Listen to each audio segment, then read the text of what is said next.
რწმენით იმედითა და სიხარულით შეხვდნენ აღდგომას ქვათახევის მამათა მონასტერში. ღვთისმშობლის მიძინების სახელობის მონასტერი ქართლის უმთავრეს სასულიერო კომპლექსად ითვლებოდა. წყაროების თანახმად იქ მე-15 საუკუნემდე დედათა მონასტერი ყოფილა, მოგვიანებით კი სამონასტრო მოღვაწეობა ქვათახევში მამებმა გააგრძელეს. სამონასტრო კომპლექსში ცხოვრება მარტივი არ ყოფილა. ქვათახევში ახლად შემორჩენილია თემურ ლენგის შემოსევისა და დარბევის კვალი. ეს ადგილი უძველესი ბიბლიოთეკითა და სამედავითნეო სკოლის სასულიერო განათლებისა და წიგნობრობის ერთ-ერთ მნიშვნელოვან კერას წარმოადგენდა. დღემდე მოღწეულია მონასტრის ბიბლიოთეკის რამდენიმე ხელნაწერი. ნინო ფისაძისა და მიხეილ ჯანეზაშვილის რეპორტაჟი.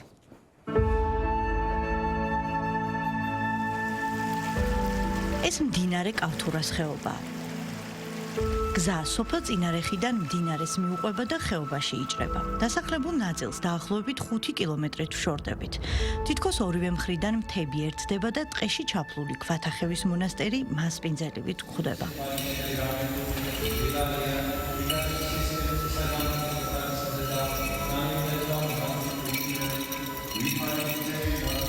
ტაძარში მამები წირვას აღავლენენ. ბნების კვირა მონასტერში მამებისთვის განსაკუთრებული, უმკაცრესი მარხვის, გაძლიერებული ლოცვის და გლოვის პერიოდია. მამების ლოცვა აქ საუკუნეები აისმის.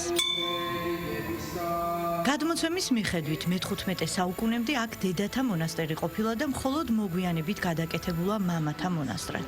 ქვათახევის ღვთისმშობლის მიძინების სახელობის მონასტერი ქართლის უმთავრეს მონასტრად ითვლებოდა. ტაძრის მშენებლობის ზუსტი დრო უცნობია. ზოგი მონასტრის მშენებლობას დავით აღმაშენებელს უკავშირებს. ზოგიერთი ცნობის მიხედვით კი მონასტერი თამარის ეპოქაში დაარსდა. და აქვს საოცრება ამ მონასტერსა, რომ საკურთხევლის ადგილას საფუძველში აქვს ჩაძემული ღვთისმშობლის სამოსლის მცირე ნაწილი და იმიტომ ატარებს ჩვენი მონასტერი ღვთისმშობლის სახელს. ჩვენთან არის მთავარი ხატი, ღვთისმშობლის მიძინების სასწაულმოქმედი ხატი. იყო განთქმული ქართლში ეს ხატი იმით, რომ ეხმარებოდა იმ ხალხს, რომელსაც არ ყავდა შვილი და მოდიოდნენ აქ ვედრებითა ღვთისმშობლის მიმართ ამ ხატის წინაშე და სთხოვდნენ შეწევნას იმისთვის, რომ ყოველდღე ღრმა. და როცა გადიოდა დრო, ბრუნდებოდნენ და სძირავდნენ დედა ღვთისას მადლობას იმისამ, რომ ებადებოდათ შვილი მათ. განსაკუთრებულად მძიმე დრო მონასტერს თემურ ლენგის შემოსევის დროს დაუდგა. თბილისისა და ქართლის ქალაქებისა და სოფლების გადაწვის შემდეგ მტერი ქვათახევის მონასტერს მიადგა. ამ უმძიმესი დღის კვალი მონასტერს დღესაც ეტყობა.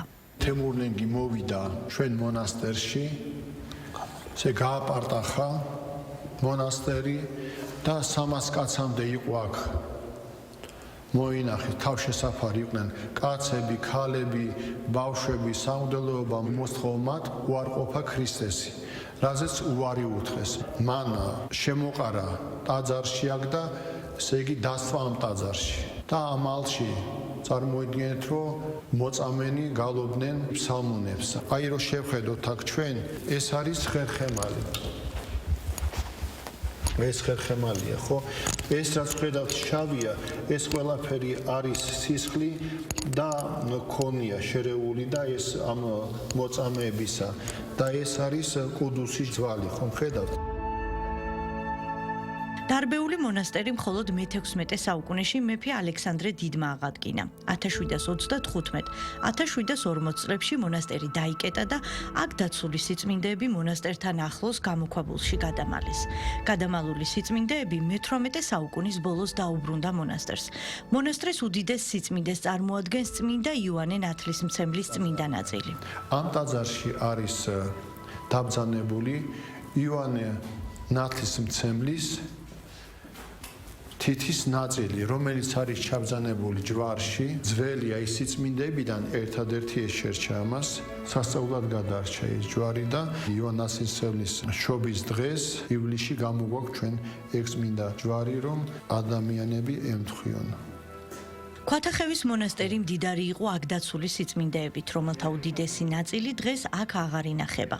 ტაძარში იყო ვლაქერნის ღვთისმშობლის ხატის ერთ-ერთი უძველესი ასლი. ხატი ლაშქარში ქართველთა საბრძოლო ხატს წარმოადგენდა. სასწაულმოქმედი ხატი განსაკუთრებით უშვილო წყვილების შემწედ ითვლებოდა. დღეს ამ ხატის ადგილსამყოფელი უცნობია. ტაძრის კანკელზე უძველესი დროიდან ხეზე შესრულებული ოქროთი შეფერილი ხატები ყოფილა ხუცური წარწერებით.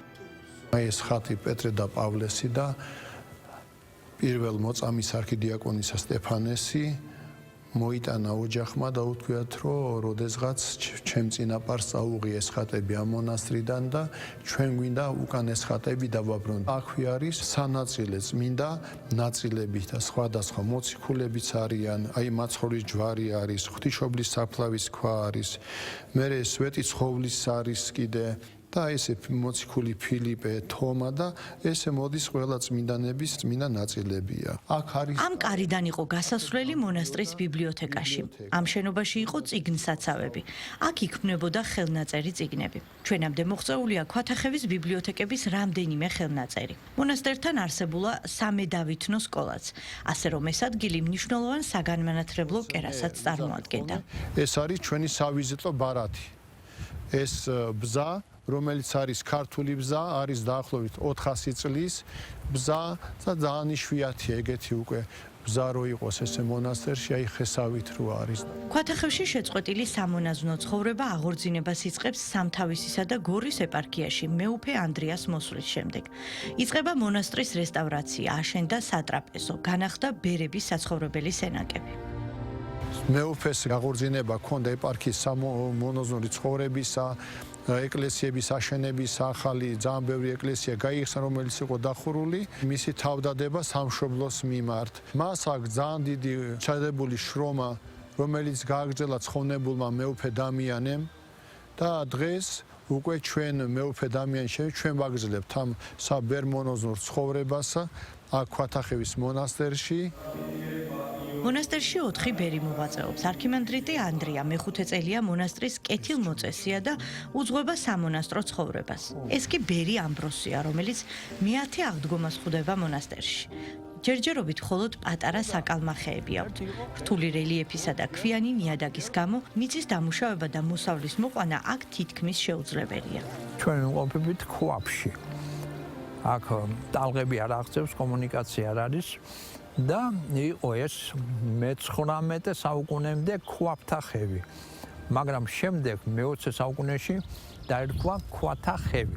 ახლა ასე იშიფრება, იგრული მთებია, ქვებია და ხევია. დაყრდნობილი ვართ საკალმახეებზე და მაგას კალმახებს უვარებით თუ არა.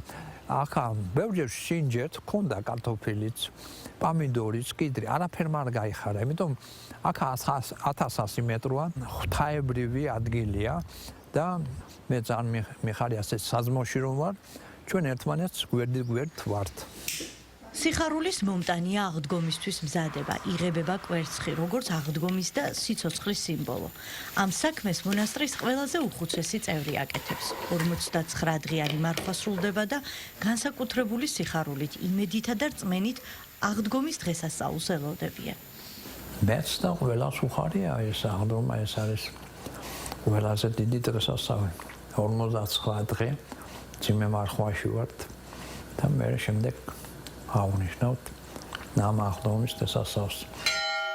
გულით და სულით განვიცდით ამას და ყველამიც უნდა ირწმუნოს, წმენან თვარი და იმედი.